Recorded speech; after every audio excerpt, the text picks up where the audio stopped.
she, of course, continues to deny all involvement. So, again, we would caution the public against coming to conclusions. May lumalabas na umamin daw siya. Well, she told our embassy that she has not admitted to anything or that she's guilty of anything. She wants to assure her family that she's well, and she just wants them to take care of her kid.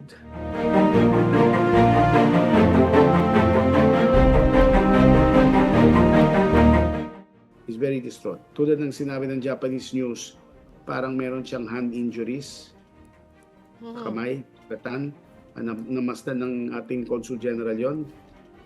Pero hindi ibig sabihin, hindi ibig Na may sabihin kinalaman yun. Kinalaman, hindi automatic yan.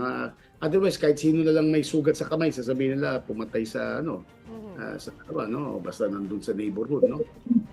Kaya yun ang pansin, kaya hindi matagal ng discussion at lalong mas stricto na hindi pag-usapan yung kaso, pero wala siyang sinabi sa embahada, sa Consul General natin na abogada, si Consul General Charmaine Serna Chua, Consul General natin sa Tokyo.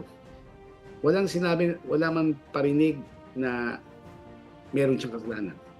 In other words, yung naririnig natin na lumalabas galing Japanese news media sources or what, maaring si Brian mismo, sinasabi niya sa pamilya dito na umamin daw siya, hindi inabot sa embahada.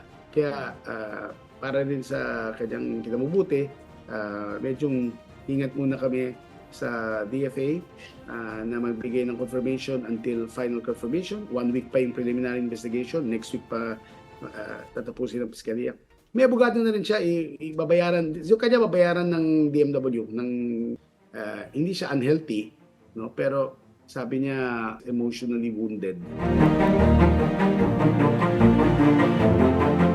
May sinabi si Brian na kilala nga niya si Hazel. At kilala niya si Hazel at saka may problem between them. So, tingnan natin anong lalabas. No? Again, being very careful.